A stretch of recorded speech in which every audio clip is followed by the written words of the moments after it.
To some, the idea of loving yourself is simple. There's never been any complications, and it's always come across as second nature. To others, the idea of loving yourself is a puzzle that not everyone has yet found the pieces to. Hi everyone, my name's Hailey Pena, and I've spent years trying to find those missing pieces. To sum it up, the majority of my life, I tried to blur all my flaws to create this dream girl for everyone else to love, as I found it very difficult to love myself. By blurring these flaws, the irony was, I was trying to create a girl for everyone else to love, while losing the ability to love myself. I tried to create this dream girl, but it wasn't working. Instead, I created a girl full of hatred, which was strictly targeted inward. I wasn't just dissatisfied with myself, but I was also disgusted. The lack of love I held for myself prevented me from living a normal and enjoyable life. I criticized myself rather than appreciating myself, leading to a cloud of negativity over me at all times. I found loving myself to be the ultimate challenge in life. I found it to be so difficult that I began to rely on others to love me, as I couldn't do it myself. I relied on one person in specific as my main source of love. As long as they loved me, it didn't matter whether or not I loved myself. Their love made up for every ounce of love I couldn't hold for myself. In fact, I treated their love like an oxygen tank. As long as they were there, I could breathe.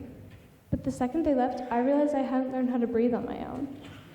It wasn't until they were gone that I realized I felt completely unloved for the first time. It was then that I realized I couldn't go on living a life where I wasn't pleased with myself. I needed something more. I needed to love myself, or else this life I was trying to live would have no meaning. I needed to give my life a meaning. I had to give myself the love that I deserved from the beginning, the love I never gave myself, the most important form of love, self-love. It took longer than I'd like to admit for me to learn how to love myself entirely. It took months of practice and baby steps, along with the tremendous time I dedicated to myself. I didn't immediately force love upon myself, mainly because that tactic would backfire. I instead made the painful acknowledgement that this hatred was a mind pattern. It didn't have to be the truth. I then began to I didn't immediately force love upon myself, mainly because that tactic would backfire. It made loving myself feel like a task rather than a norm. I concluded that I couldn't go from being my worst rival to my own savior overnight. I had to start by being just an acquaintance. I had to learn how to exist in the same room as myself without putting up a fight. My next step was accepting my flaws, my mistakes, only this time without shaming myself. I stopped dismissing my emotions and started meeting them with acceptance.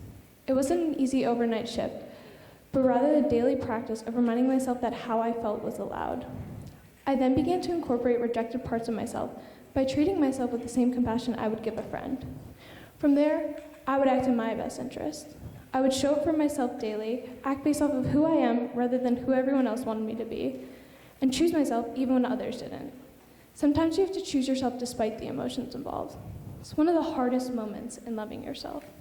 It's also one of the strongest examples of self-love.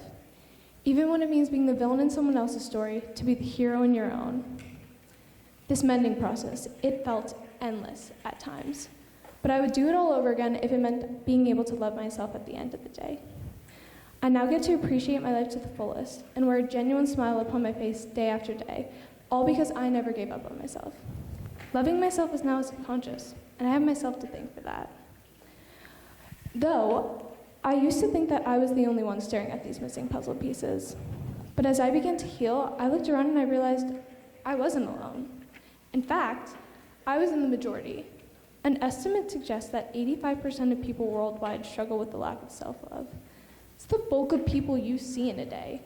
But being a part of that 85% doesn't need to be a life sentence. If self-love is a puzzle, then the first piece isn't immediate hate. It isn't immediate love. It's attention. The simple act of noticing your own needs as much as you notice everyone else's. So I want to challenge you to do one thing tomorrow. First thing in the morning, before you check your phone or grab something to eat, I want you to look at yourself in the mirror and offer yourself a truce. Tell yourself, I'm not going to fight you. The ultimate goal is to look in the mirror and love what you see. But you're not going to reach that finish line if you don't start the race. So start there. Start by being an acquaintance, and eventually the love will follow. The puzzle of self-love may be complex, and some pieces still might be missing. But remember, you're the one holding the box. You're the only one who holds the power to assemble those pieces, and only you can choose when that puzzle is complete. I'm finally done staring at those missing pieces, and you can be too. Thank you.